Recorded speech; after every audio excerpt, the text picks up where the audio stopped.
जारी का मतलब होता है दुष्कर्म करना। अगर तुम्हारे अंदर संतोष होगा तो जारी नहीं होगी। तुम संतोष को धारण कर लो, संतोष धारण किया और आपकी ये बुराई मिटी। तीसरा दोष होता है हत्या। तुम शांति कर लो, शांति करने वाला कभी हत्या नहीं कर पाएगा। फिर हमारे शरीर के अंदर मन है, इस मन के 3 दोष हैं, ईर्ष्या, घमंड और मनसा पाप। ईर्ष्या को हम समाप्त करने के लिए प्रेम करना शुरू कर दो। जितना तुम प्रेम करोगे उतनी ईर्ष्या अपने आप समाप्त हो जाएगी। अहंकार, तुम निरहंकार बन जाओ, हाथ जोड़ना सीख लो, झुकना सीख लो। जो नीवता है वो ऊंचा होता है, जो ऊंचा होता है वो नीचा होता है। फिर होता है मनसा पाप। मनसा पाप होता है मन घड़ंत पाप। मन घड़ंत पाप जब पैदा हो जाता है तो उसमें हमें देखना है कि सबका जीवन अपना अपना है, जो करता है वो भरता है। तन के दोष हमें नहीं देखने, तन में अच्छाई है वो देखना है। ईमानदारी, शांति, संतोष, हमें मन के दोष नहीं देखने, हमें मन में अच्छाई है वो देखना है। प्रेम, निरहंकार और जो करता है वो भरता है।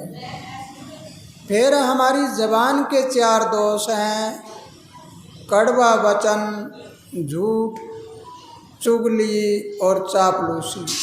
आप इनके ऊपर भी कांटा मार दीजिए। तो फिर हम क्या करें, कड़वे वचन की जगह मीठा बोलना शुरू कर दो। मीठा बोलोगे तो कड़वा वचन अपने आप चला जाएगा। दूसरा दोष होता है झूठ। झूठ के कांटा मार दो। हम जिक्र ही ना करें झूठ का, हम सत्य का प्रयोग करें, सत्य बोलना शुरू कर दें, झूठ अपने आप चली जाएगी। फिर तीसरा दोष होता है चुगली। चुगली करना, कांटा मार दो, इसकी जगह गुरु चर्चा करना शुरू कर दो। चुगली अपने आप नहीं होगी। 4, 5, 10 माता बहन या भाई इकट्ठे हो जाएं तो जब वो गुरु चर्चा करने लग जाएंगे तो फिर उनके ऊपर दोष नहीं होगा। चौथा दोष होता है चापलूसी। चापलूसी का मतलब होता है मीठा बोल बोल कर किसी को नुकसान कर देना, अपना काम करा लेना।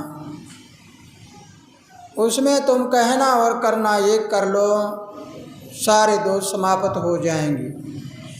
तो इसलिए प्यारी साध संगत जी, 39 में से आपको 10 नियम अपनाने हैं। यानी तन, मन और ज़बान के दोष, इनको हटा के और ज़बान में, मन में और तन में जो अच्छाइयाँ हैं उन अच्छाइयों को अपना लेना। ये सारे 39 अपने आप रह जाएंगे। तो इसलिए आपको ये इस शब्द में ये बताया था। और आज से ये नियम लागू है। जिन्होंने जो नामधारी कार्ड अपने डालते हैं गले में, उन्हें इस बात का पूरा ध्यान रखना है कि कोई भी नामधारी ऐसा कार्य ना करे जो पक्का सौदा के ऊपर ऐसे उंगली उठे। इस बात का पूरा ध्यान रखना है। और जवान बच्चे हैं, पढ़ने वाले बच्चे हैं, ये बड़े गौर से सुने।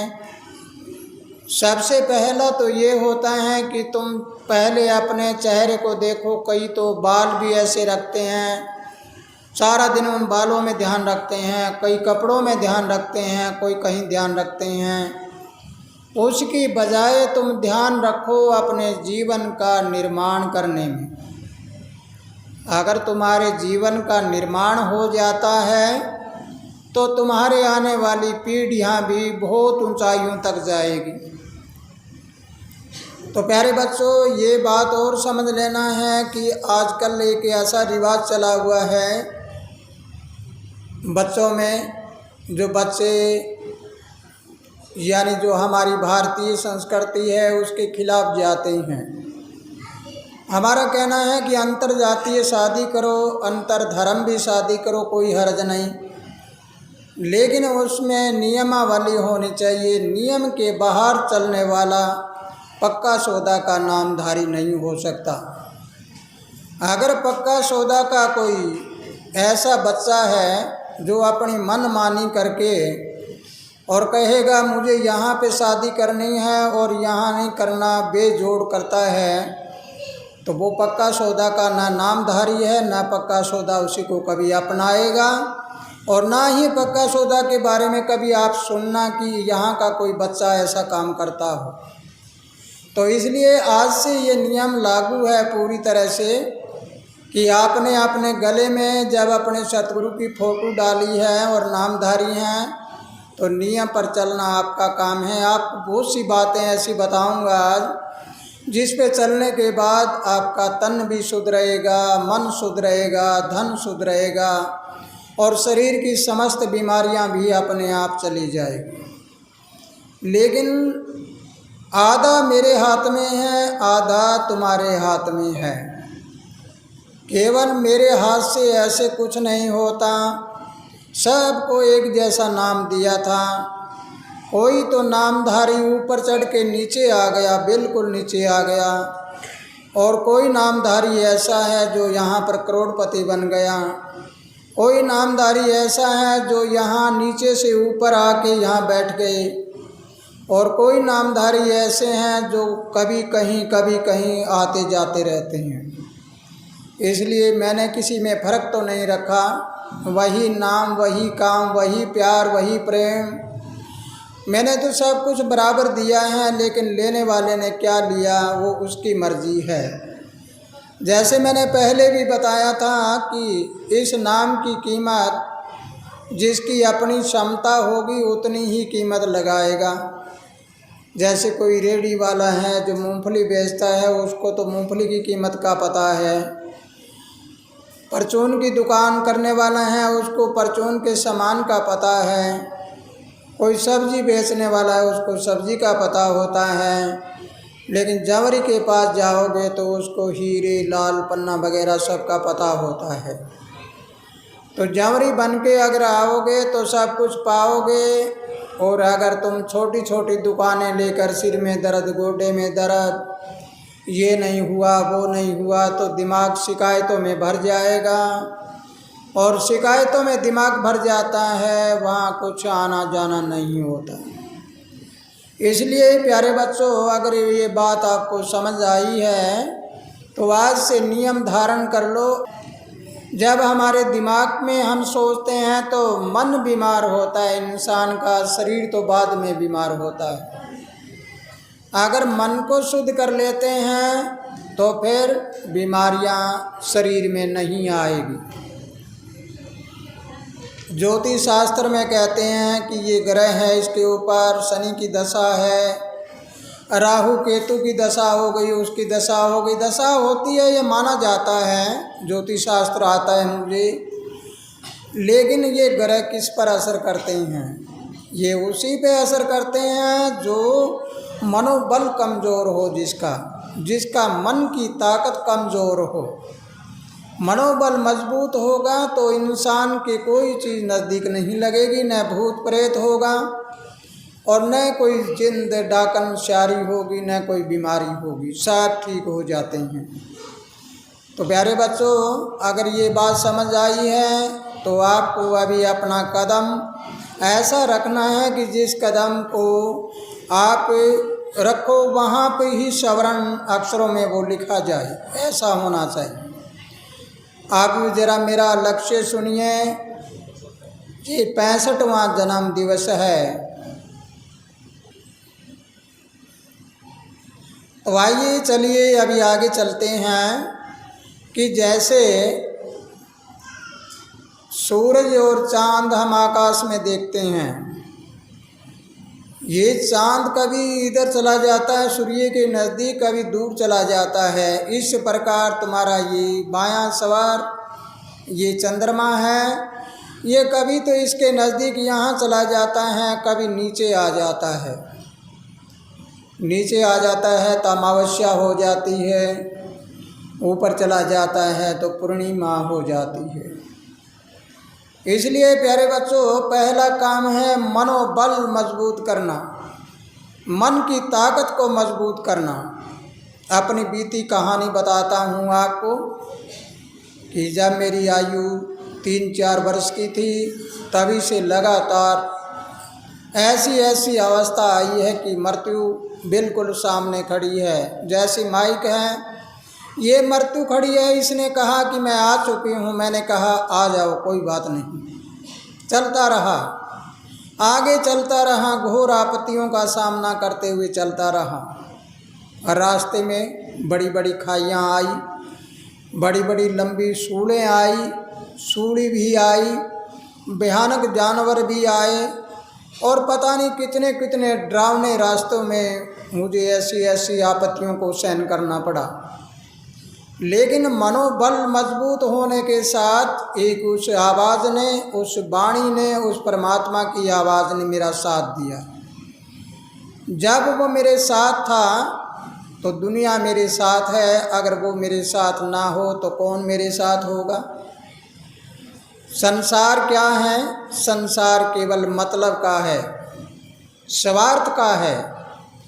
इसलिए मेरे प्यारे साथ संगत, अगर ये बात आपको समझ आती है, आज से तुम अपने आप को बदल डालो। तुम बदलो, सब जग बदलेगा। तुम ना बदले तो कोई नहीं बदलेगा। ऐसे किसी की तरफ उंगली मत करना कि ये नहीं बदलेगा। एक छोटी सी बात और बताता हूँ, प्यारी बेटियाँ, कोई बुरा तो मत मानना मेरी बात का, क्योंकि हर घर में झगड़ा होता है और झगड़ालू होती है ज़्यादा तो बहन बेटियाँ ही होती है। होते तो आदमी भी हैं, लेकिन बहन बेटियों में ज़्यादा होता है झगड़ा। इसलिए एक सच्चाई बताना चाहूँगा मैं कि मेरे पास बहुत सी ऐसी बातें आती है जो यूँ कहते हैं कि मैं क्या करूँ, मुझे इतना परेशान कर रखा है इसने। अब मैंने कहा कि बेटे इसको समझा ले, कुछ कितना ही समझा लो, ये समझती भी नहीं है। मैंने कहा ठीक है। एक बेटी आई, वो कहती है कि घर से है मुझे बहुत तंग करता है। तो मैंने कहा बेटे समझा लो कि ये समझता तो नहीं, मैं क्या करूं। तो फिर मेरे पास एक सवाल होता है कि क्या तुम मुझे अपना सतगुरु मानते हो? कहते हैं हाँ। तो मैंने कितने के लोगों को समझाया है कि आपने तो कई लाखों को, करोड़ों को समझा दिया होगा। तो मैंने कहा कि अगर तुम मेरा बेटा और बेटी हो या तुम सच्चे शिष्य हो तो तुम्हारे जिम्मे तो मैंने एक ही तो किया है, तुम एक को ही ना समझा पाओ तो क्या होगा। तो इसलिए अगर लगातार तुम उसको ये बात कहते रहोगे तो बुराई है वो अच्छाई में पलट जाएगी। लेकिन जल्दी सी रिश्ता टूट जाता है। वो कब टूटता है? उस समय टूटता है जब दोनों में ज़्यादा भिन्नता हो और बिना सोचे समझे कुछ कर लेते हैं तो टूटता है, अन्यथा टूटता नहीं। अब जरा मैं अपनी बीती कहानी बताता हूँ कि जब तुम तुम्हारी माताजी को देखते हो तो मैं यूँ कह दूँ कि मैं इतना समझदार, इतना ज्ञानी ध्यानी और एक प्रथम गद्दी का गुरु हूँ और मेरे साथ है ये कुछ जानती नहीं है और मैं अपने घर को छोड़ चलूँ तो क्या मैं छोड़ कर नहीं जा सकता था? छोड़ कर जा सकता था, लेकिन एक मर्यादा कहती है कि पहले मैंने इसको स्वीकार किया था और इसने मुझे स्वीकार किया। इसमें दोष होंगे, इसमें सैकड़ों दोष होंगे, लेकिन मेरा काम है इसका दोष निकालना। शायद मेरे में भी कमियां बताती होगी, लेकिन इसका काम है मेरी कमियों के बारे में मुझे अवगत कराना। अगर मेरी कमियां ऐसी हो जिसके कारण इसके आत्मा को ठेस पहुंचती हो या इसको दुख पैदा होता हो, तो फिर मैं अपनी कमियों को निकाल लूँगा। और इसकी कोई कमियां हैं, मैं कह दूँगा कि आपको ऐसा ऐसा करना है, और अपनी कमी को ये स्वीकार कर ले तो मेरे साथ बैठ गई। अगर ये कह दे मैं मानती नहीं और मैं कुछ नहीं जानती, मैं जो कहती हूँ वो सही है, और मैं कह दूँ कि मैं कहता हूँ वो सही है। लेकिन इस बात को ज़रूर याद रखना, मैंने अपने जीवन में कभी किसी को परेशान नहीं किया है। मेरा गांव है, इस गांव में आपको पता लग जाएगा कि मैं जिस जगह जन्मा हूँ वहीं पे हूँ, और ना ही अपनी मर्यादाहीन हुआ हूँ, न मैंने दुराचार किसी प्रकार का, किसी लड़ाई झगड़ा में दूर रहा हूँ। लेकिन अगर मेरे में ही ऐसी बात हो जाए, मुझे कह दे कि नहीं नहीं आप में गलती है, तो भी मैं कह देता हूँ हाँ गलती है, तो मैं दोबारा नहीं करूँगा, स्वीकार कर लेता हूँ। बस स्वीकार करने से झगड़ा समाप्त। इसलिए प्यारी बहन बेटियों और प्यारे बच्चों, तुम्हें सबको कहता हूँ कि तुम अपने घर में आराम से मिलजुल कर रहो। पति और पत्नी में अगर कमियां हैं तो अपनी अपनी कमियों को सुधार लो। अपनी अपनी कमियों के बारे में कमरा बंद करके और अंदर बैठ के सलटा लेना। पक्का सौदा का नामधारी गलियों में खड़ा होकर लड़ेगा नहीं। इस बात को ज़रूर याद रखना। सौदा करो तो पक्का करना, अगर पक्का सौदा ना करा तो फिर क्या होगा? गले में तो है पक्का सौदा और अंदर है कच्चा सौदा। तो एक कांच की बोतल में गर्म पानी डालकर ठंडे पानी में डाल देना, क्या होगा? बोतल फूट जाएगी, तिड़क जाएगी। इसी प्रकार अगर बाहर से पक्का सौदा नज़र आता है तो अंदर भी हमारा पक्का ही सौदा होना चाहिए। तो इसलिए मेरे प्यारे बच्चों, इस बात को आज पूरी तरह से अपने अंदर जमा कर लेना है, और फिर आपको बताऊंगा कि आपको कहाँ कहाँ क्या क्या करना है, कैसे कैसे चलना है। एक शब्द है हमारे यहाँ कि जो दगा करे गुरुदेव से जो 7 जन्म दुख पावे। उसमें जन्म बकरे का, गधे, कौवे और बैल, सांप, गूंगा, बहरा आदि का बताया है। उसका मतलब क्या होता है? वो होता तो इंसान ही है, लेकिन उसकी वृत्ति ऐसी होती है, उस वृत्ति में चला जाता है। तो आइए आप पूरा शांत तरीके से आप हर बात को गौर से सुनिए, ज़रा सुनिए आपके मन की भावना कैसी है। अगर किसी इंसान के भाव गलत हों तो भावना कैसी होगी? भावना भी गलत होगी। और अगर भावना गलत होगी तो उसका फैसला कैसा होगा? फैसला भी गलत होगा। इसलिए हमें गलत नहीं करना, अपने प्राणों की बाजी लगा देना है, लेकिन हमें सत्य अहिंसा का प्रयोग करना है, शांति से रहना है। खुद रहो और दूसरों को भी शांति से रखो, और घर में झगड़ा तो बिल्कुल नहीं होने देना, आपको बिल्कुल शांत रहना है। तो लीजिए अब आपको कैसे शांत कराएंगे इसके बारे में सुनिए।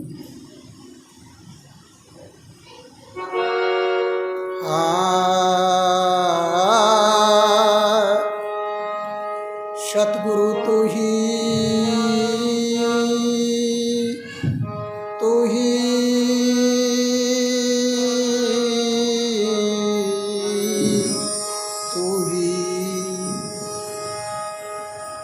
सतगुरु के दरबार में खिले ज्ञान के फूल। जन्मदाता श्री चुनी राम जी सतगुरु माने, तो रहूं चरण की धूल।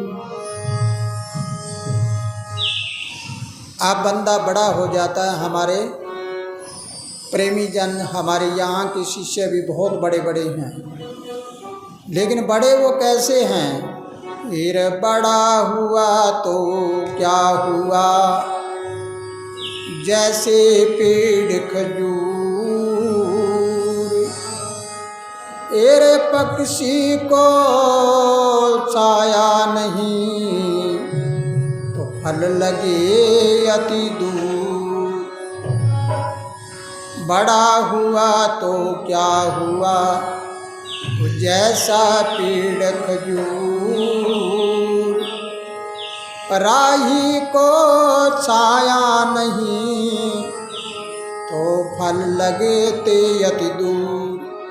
क्या कहा है मैंने, समझाई होगी आपको कि इंसान कहता है कि मैं बड़ा हूँ, मैं बड़ा हूँ, बड़ा नहीं है।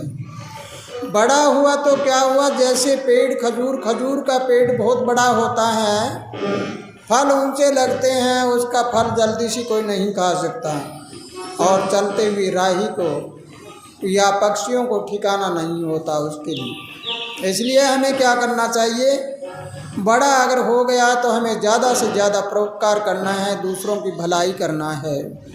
तो दूसरों की भलाई के लिए क्या करेंगे हम, सतनाम सतनाम जपो हरदम,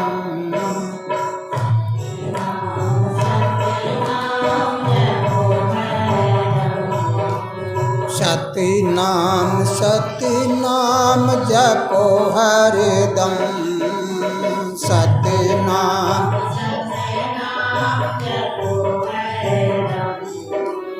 खुद को बदलो, खुद को बदलो, बनो गुरुगम, सतनाम सतनाम, सतनाम सतनाम जपो हरदम, खुद को बदलो,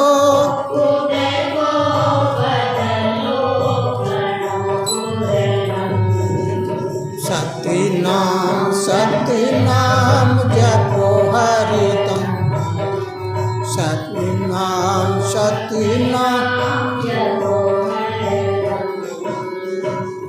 सत नाम क्या होता है, वही सत साहिब है, वही वाहे गुरु है, वही सच है। सत्य का नाम रटोगे तो उसके आगे 39 नियम है। हमारे सत धर्म का नाम है सत धर्म 39, सत धर्म 39 नियम वाला सत धर्म, मानव धर्म। इसमें न जाति है, न धर्म है, न समाज है, कोई धर्म का इसमें अपना लेता है। ये जो धर्म आपको नजर आते हैं ये केवल जीवन जीने की पद्धति है, और धर्म तो केवल एक है, वो है सत धर्म 39। 39 नियम अगर रह जाते हैं तो 40वां हमारे अंदर सत जाग जाता है, और 40 सत का ही मन होता है, 40 चीज़ों का मन होता है, 5 तथा 25 प्रकृतियाँ और 10 इंद्रियों का मन होता है। इसलिए हमें क्या करना है, हर समय सत्य नाम जपना है, सच्चा नाम जपना है। ये मालिक जो कुछ तूने दिया है, बहुत कुछ दिया, बहुत कुछ दिया, आपका बहुत बहुत धन्यवाद, कोटि कोटि बार धन्यवाद। सतनाम सतनाम जपो हरदम, सतनाम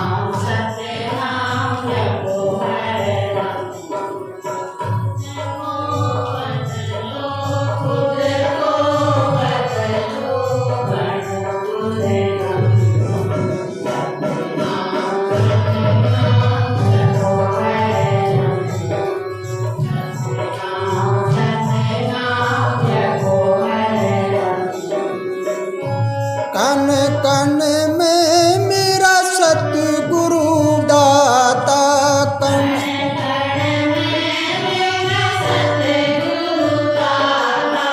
हल पर पल सत का नाद बजाता, पल पल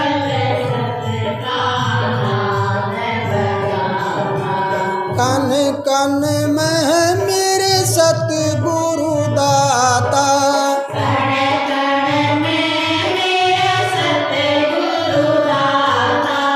हर पल सत का नाद बजाता, हर पल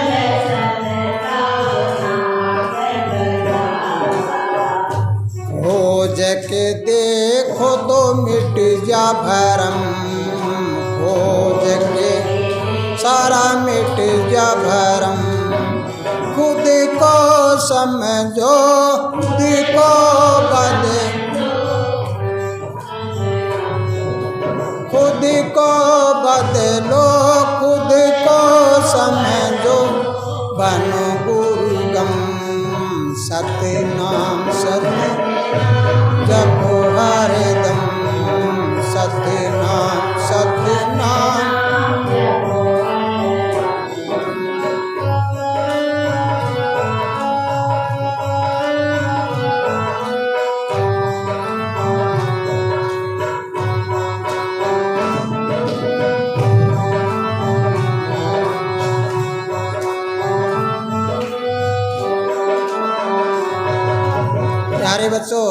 समझ आई है आपको कुछ? हमें समझना है केवल संगीत में ही नहीं, लेकिन हमें उस संगीत को अंदर ले जाना है। जब तक हम अंदर से ना समझेंगे तब तक के लिए बाहर वाले कान ये इधर से सुनता है, इधर निकाल देता है। हमें आंतरिक कानों से सुनना है और हमारे दिमाग की क्या पोजीशन है उसमें ले जाना है इसको। तो कण कण में सतगुरु दाता। सतगुरु किसे कहते हैं? किसी देह का नाम सतगुरु नहीं है। देह तो तुम्हारी और मेरी भी बराबर लगती है, एक जैसी लगती है। परमात्मा ने सब कुछ हमें बराबर दिया है, लेकिन एक चीज़ अलग है। वो कौन सी है? हमारा ये कंप्यूटर, हमारा ये बिजली घर, पावर हाउस, थर्मल प्लांट, ये अलग दिया है। ये थर्मल प्लांट है, यहाँ से ऊपर से जब ऊर्जा आती है उसको पकड़ता है और तुम्हारे वाला पकड़ता है संसार वाली ऊर्जा। इसलिए कण कण में मेरा सतगुरु दाता है और हर पल वो तुम्हारे अंदर भी नाद बजाता है। तुम अगर कोई कार्य करते हो तो तुरंत तुम्हें बता देता है कि ये कार्य ठीक है, ये कार्य ठीक नहीं है, लेकिन तुम समझ नहीं पा रहे। अगर तुम खुद को खोजना शुरू कर दो तो तुम्हारा भ्रम मिट जाएगा। अब तुम भ्रमित हो, भ्रम में रह रहे हो, और इस भ्रम को मिटने का एक तरीका है, तुम अपने आप की पहचान करो। आगे जरा सुनो, कहाँ कहाँ जा रहे हो आप? कहीं मथुरा, कहीं काशी, कहीं हरिद्वार, पता नहीं कहाँ कहाँ जाकर क्या क्या कर रहे हो। लेकिन तुमने कभी सोचा नहीं होगा काशी किसे कहते हैं, हरिद्वार किसे कहते हैं, गंगा किसे कहते हैं, नहीं सोचा होगा। जरा कैसे? कोई मथुरा कोई काशी जाता,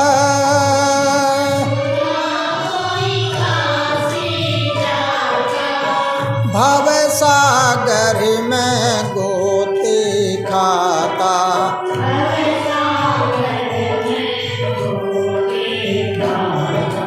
कोई मथुरा कोई काशी जाता,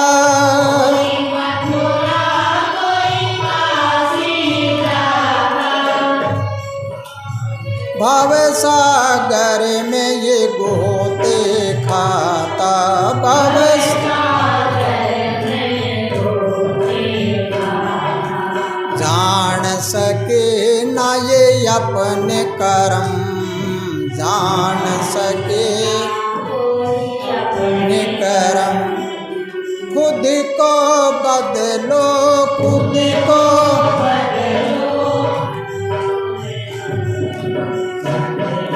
सत्य नाम, सत्य नाम जपो हरदम, सत्य नाम जपो हरदम।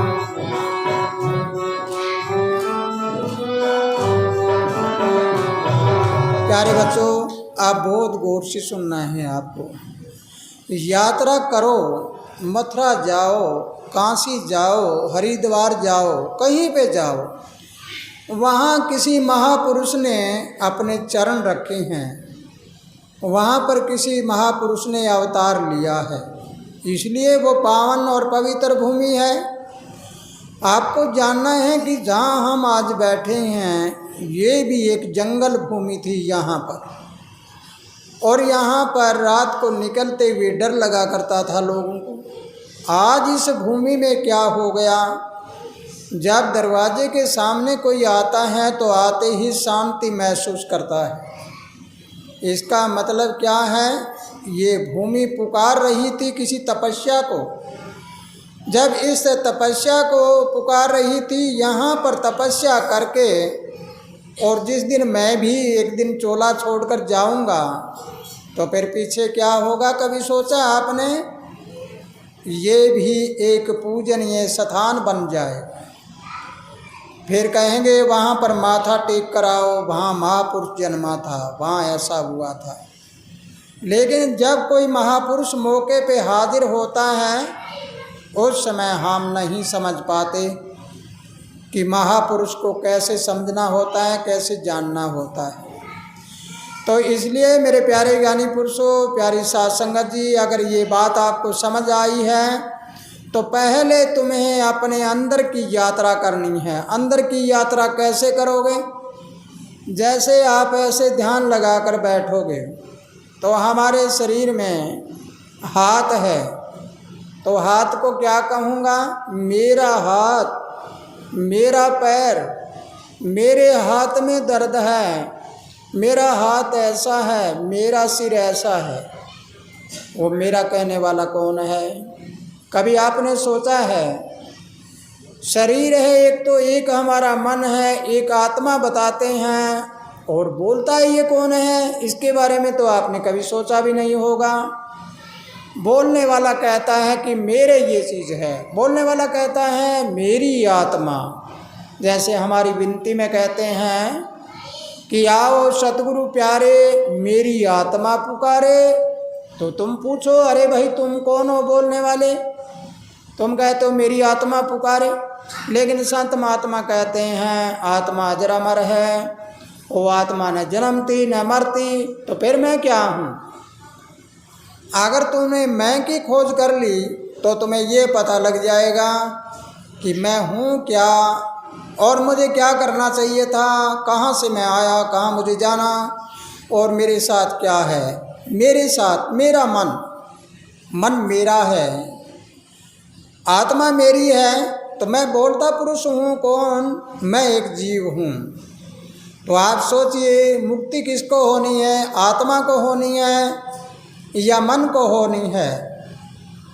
तो प्यारे बच्चों, प्यारे ज्ञानी पुरुषों, एक बात का, शायद मेरी बात का कोई बुरा मान सकता है, लेकिन सभी संत महात्माओं का आदर सत्कार करता हूँ, मौके पर है उनका भी, और जो चोला छोड़कर चले गए उनका भी। सभी संतों को नमन करते हुए एक बात कहना चाहूँगा। सभी संत कहते हैं कि आप जब चोला छोड़कर जाओगे आपकी मुक्ति हो जाएगी और वहाँ सतलोक में जाकर बैठ जाओगे। कोई ये तो बता दे सतलोक है कहाँ? अगर आकाश में सतलोक है तो वहाँ हम हवाई जहाज़ के द्वारा, रॉकेट के द्वारा, या और बहुत सी चीज़ें ऐसी हैं उनके द्वारा भी पहुँच जाते। तो फिर हमें क्या ज़रूरत है ध्यान क्रिया में बैठने की और करने की, क्या ज़रूरत रह गई? तो इसलिए डरना नहीं। न तो 1,84,84 योनियाँ है, ये शब्द है 1,84,84 4 रस्सियों को रखना। इंडज, जेरज, स्वेदज और जड 4 प्रकार की रस्सियाँ बंधी हुई है इंसान के। अगर हम आयु के बारे में देखते हैं तो बचपन, जवानी, बुढ़ापा और देह का मरण, ये 4 रस्सियाँ हैं। इन 4 रस्सियों में तुम्हें देखना है कि तुम कौन सी रस्सी के बंधे हुए हो।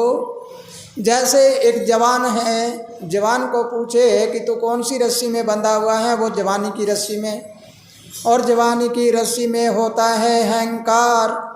तो जब इसको ये पता लग जाए कि मैं अहंकार में लिप्त हूँ और जवानी में हूँ, तो फिर क्या होगा? ये अपने आप को बदलना शुरू कर देगा। फिर बुढ़ापा आ गया, अब अपने आप को कहो कि मैं कौन सी रस्सी के बंधा हुआ हूँ? बुढ़ापे वाली की। बुढ़ापा आ गया तो फिर करेगा मैंने ये कर दिया, मैंने ये कर दिया, मैंने ये कर दिया। बस इस रस्सी के बंधा हुआ, इस रस्सी को खोलेगा कौन? तुम आप ही तो खोलोगे। जो तुमने अपना फर्ज पूरा कर दिया तो वानप्रस्थ हो जाइए और अपने प्रभु की भजन करिए। जब देह का मरण आता है तो बच्चों को कहेगा अरे मुझे तो कहीं किसी डॉक्टर के लिए चलो, वहाँ न इलाज हुआ, थोड़ा थोड़ा धड़कता है तो भी डॉक्टर के लिए चलो। फिर डॉक्टर साहब जाते कह दे कि इसको 1 लाख रुपए का टीका लगेगा, कि 1 लाख का लगा दो, चाहे सांस 1-2 आना हो, तो भी 1 लाख का टीका लगवा दिया। देखो कितनी अजीब बात है। जब इंसान जिंदा होता है तो उसकी कदर नहीं करते, और मरने के बाद क्या करते हैं? जब बीमार होता है तो लेके भागते हैं, मरने के बाद बड़ा खर्च उठाते हैं और बड़ा उसका आदर सत्कार करते हैं। यही आदर सत्कार अगर जिंदा जी कर ले तो क्या होगा? उसकी मृत्यु गलत नहीं होगी, अच्छे रास्ते की मृत्यु होगी। मरना और मरने में अंतर होता है, जन्मने और जन्मने में अंतर होता है। तो इसलिए मेरे प्यारी साध संगत, इन बातों को समझना है। न तो डरना कि 84 लाख योनियों से, 84 लाख योनियाँ भोग के जन्म मिला नहीं। न तो कल कुछ था न आने वाले कल में कुछ होगा, जो कुछ है वर्तमान में होगा। तुम वर्तमान में रहो, मौके के जीवन को सुधारो, सब कुछ सुधर जाएगा। 3 नियमों को याद रखो। पहला नियम होता है आपके जीवन में संघर्ष करना। मैंने ये संघर्ष लगातार किया है। संघर्ष का मतलब होता है मेहनत करना, झगड़ा करना नहीं। तुम संघर्ष करो, जीवन में संघर्ष करते रहोगे तो ऊंचाई नीचाई, पहाड़, नदी, नाले, खाल खलियान सब आएंगे। लेकिन तुम आते जाओ, चलते जाओ, फिर देखना पहाड़ों से जब पानी आता है, ऊपर से गिरता है, तो वो पानी नीचे आता है तो पत्थरों के टक्कर मार मार के नीचे आके निर्मल हो जाता है, प्योर साफ सुथरा हो जाता है। इस प्रकार अगर संघर्ष करोगे तो ऊपर से नीचे जब आओगे तो तुम्हारा जीवन आखिरी में जाके बिल्कुल साफ सुथरा हो जाएगा। उससे अगला है शिक्षित बनना, कि तुम शिक्षित बनो, पढ़ाई लिखाई करो, लेकिन केवल स्कूलों वाली नहीं। तुम्हारी मानसिकता यानी मनोबल मजबूत होना चाहिए, मानसिक शिक्षा होनी चाहिए। अगर मानसिक शिक्षा होती तो हम सब अपने आप को समझ लेते कि मैं क्या हूँ, कौन हूँ मैं, बोलता पुरुष। फिर उससे आगे होता है संकित रहना। लेकिन मेरे प्यारे ज्ञानी पुरुषों, प्यारे बच्चों, संकित रहना क्या है, क्या किसे कहते हैं? सबसे पहला नियम है हमारे विचारों को संगठित करो। हमारे शरीर में यहाँ पर खोपड़ी है, इसमें हमारा दिमाग है, इसमें हजारों विचार रोजाना आते हैं। उन विचारों को एकत्रित कर दो, इकट्ठे कर दो तो एक विचार हो जाएगा। तुम अपना घर परिवार बिखरता हो तो एक कर दो उसको, घर परिवार एक हो जाएगा। तुम अपने गांव को बिखरता हुआ नजर आता है तो सबको मिलाकर एक कर दो। बिखरा हुआ विचार, बिखरा हुआ परिवार, बिखरा हुआ गांव, बिखरा हुआ देश परदेश दूसरों को जिताता है और खुद हारता है। इसलिए हमें इस बात को समझना है कि हमें संघर्ष करना है और मानसिक शिक्षित बनना है, स्कूलों वाली शिक्षा भी लेनी है और संगठित रहना है, विचारों को संगठित रखना है। हमारे प्रेमी जन हैं उनको संगठित रखना है, घर बार को संगठित रखना है। सबका एकता में बल होता है।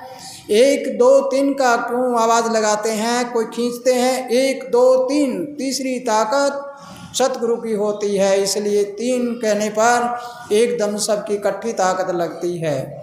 तो इसलिए प्यारे बच्चों, अगर ये बात आपको समझ आई है तो एक बात ज़रूर याद रखना। इस बात के साथ साथ कभी भी आपको किसी ने कोई सहायता दी है, आपको गिरते हुए को ऊपर उठाया है, उसका एहसान कभी मत भूलना। एहसान भूलना इंसान का नुगरापन होता है। इसलिए किसी ने छोटा मोटा एहसान कर दिया है तो एहसान बंद बनना उसका, उसके ठुकराना मत कभी भी। ये इंसानियत का नियम है। दूसरा नियम ये है कि पति और पत्नी में झगड़ा हो जाए तो जल्दी सी तोड़ना मत, संगठित रहना। अगर टूटता नजर आए, तुम्हारी ज़्यादा ही कोई समस्या खड़ी हो जाए तो आप पक्का सौदा में आ जाइए। आपके लिए दरबार खुला है और तुम्हें समझा दिया जाएगा किसका दोष है, किसका वो कौन निर्दोष है। इसलिए प्यारे बच्चों, इससे अगला नियम, तीसरा नियम है सत्य को कभी मत छोड़ना, सच्चाई का साथ कभी मत छोड़ना। सच्चाई इंसान की ऐसी होती है जो कभी भी उसको गिरने नहीं देती। और तुम्हारे सामने एक ही रास्ते को लेकर यहाँ पर बैठा हूँ। अगर ये नहीं होता तो क्या पता मैं पाखंडी भी बन सकता था, कहीं दूसरे गांव में जाके यहाँ से 100-200 किलोमीटर दूर भी जाकर रह सकता था। लेकिन मैं अपनी जन्मभूमि और गृहस्थ में घर बैठे फकीर कैसे बना? सिर्फ इसी बात के कारण कहना और करना एक रखना और सत्य का साथ कभी नहीं छोड़ा। सत्य मत छोड़े मेरा सूरमा, सच छोड़े पत जाए, और सत्य की बंदी लक्ष्मी फेर मिलेगी आए। तुम तो लक्ष्मी के पीछे नारायण जी को विदा कर देते हो कि नारायण जी तुम चलो, हमें तो पैसे चाहिए। तो फिर क्या होगा? नारायण गया तो लक्ष्मी पीछे पीछे ही चली जाएगी, पीछे नहीं रहेगी वो। तो इसलिए प्यारी साध संगत, सत्य का साथ मत छोड़ना। और तुम्हारा कोई भी मालिक है, तुम किसी के पास काम करते हो, किसी के साथ जोड़ तोड़ है तुम्हारा, तुमने किसी से कोई काम सीखा है, किसी के पास नौकरी करते हो, उसके साथ कभी भी गद्दारी मत करना, उससे तोड़ना मत कभी भी। उसके साथ प्रेम और एहसान करते रहना और उसके एहसान बंद बने रहना। इसलिए अगले चरण में सुनिए, अगले चरण में आपको एक बहुत गहरी बात बताई जाएगी। सतनाम सतनाम जपो हरदम,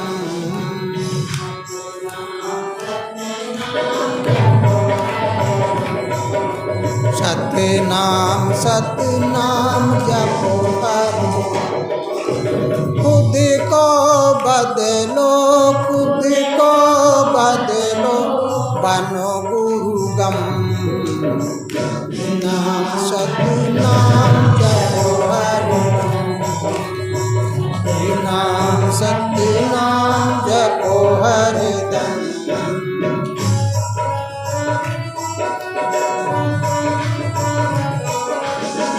68 तीर्थ तेरे घट में विराजे,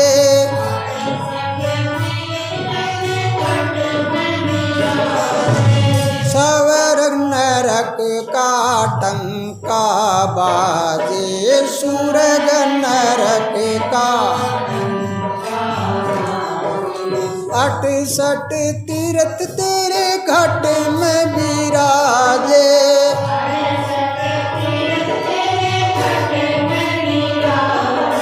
स्वर्ग नरक का टंका बाजे।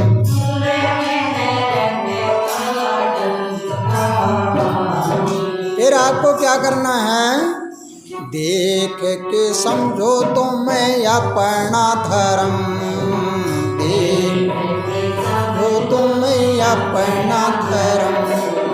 खुद को बदलो, खुद को बदलो, बनो गुरुगम।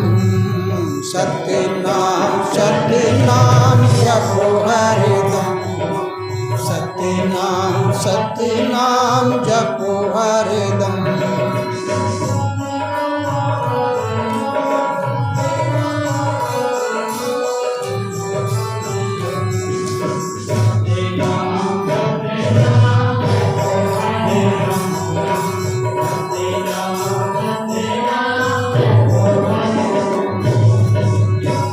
प्यारी साध संगत जी, एक अंधेरा है बहुत ज़्यादा।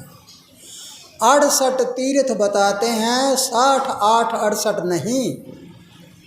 68 का मतलब होता है 8 कमल हमारे शरीर में हैं और 6 चक्कर हैं। इसलिए उन संत महात्माओं ने जो प्रथम गद्दी के गुरु हुए हैं, उन्होंने कहा था कि 8 यानी 8 कमल, उनको तो शुद्ध कर ले, उनमें नहा ले। और 6 तेरे अंदर चक्कर हैं, 6 चक्रों को शुद्ध कर ले तो 68 तीर्थ तेरे घट भीतर है। बाहर तो लोकाचार है, बाहर तो लोक दिखावा है। और अगर कोई कह दे 68 तीर्थ है, 68 गिन के बताओ कहाँ है 68। कोई कह दे 84 लाख योनियाँ हैं, तो 8400 ही कोई गिन के बताओ। बहुत सी बातें ऐसी है जो आप बहुत बड़े अंधेरे में रह रहे हो। इस अंधेरे को उजाले में लाने के लिए आपको जागना पड़ेगा। जैसे रात्रि के समय सूर्य कहाँ जाता है? सूर्य छिपता तो नहीं है, लेकिन हमारे लिए छिपता है। इस प्रकार हमारी आत्मा और हम जब रात को आराम करते हैं, सोते हैं, तो हम तो पता नहीं कहाँ कहाँ उड़े चलते हैं, लेकिन सूर्य आपका जहाँ पर होता है वहीं पे स्थिर है।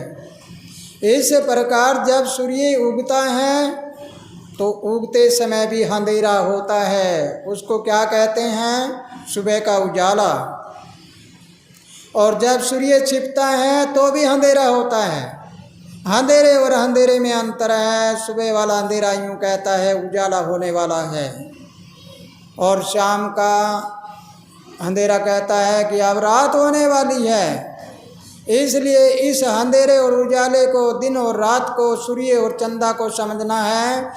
ये सूर्य है और ये चंदा है, ये हमारे अष्टकमल और 6 चक्कर है। इसमें नहाना शुरू कर दो। बाहर गंगा जाओ, हरिद्वार जाओ, मथुरा काशी कहीं जाओ, वहाँ पर जाके आप मनोरंजन करे आओ। जहाँ भी आपको जैसे करना है, तिरसतलों को देख आओ, कोई बड़ी बात नहीं। देखना घूमना ज़रूरी होता है, देखना तो चाहिए, लेकिन नहाओ तुम अंदर से नहा के चलोगे तभी सब कुछ होगा। तो इसलिए आगे चल के अगर हम अपने धर्म को देखें तो पता लगेगा कि मेरा सत धर्म क्या है।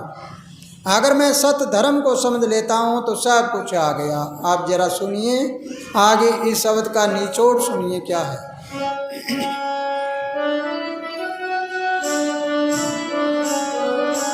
हमारे आनंदी मनोबल बढ़ावो,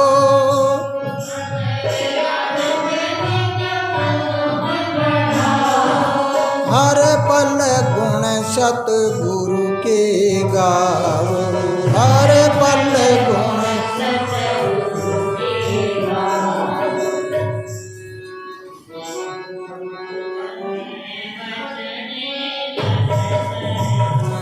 हमरे आनंद गुण सतगुरु के गावो,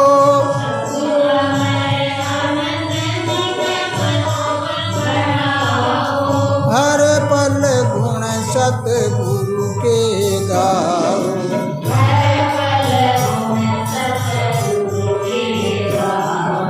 फिर क्या होगा, फिर क्या मिलेगा हमें, उसके बारे में समझना है। खुद में बजने लग सरगम, खुद में बजने लग सरगम, खुद को बदलो, खुद को बदलो। नाम सतनाम जपो हरदम, सतनाम जपो हरदम।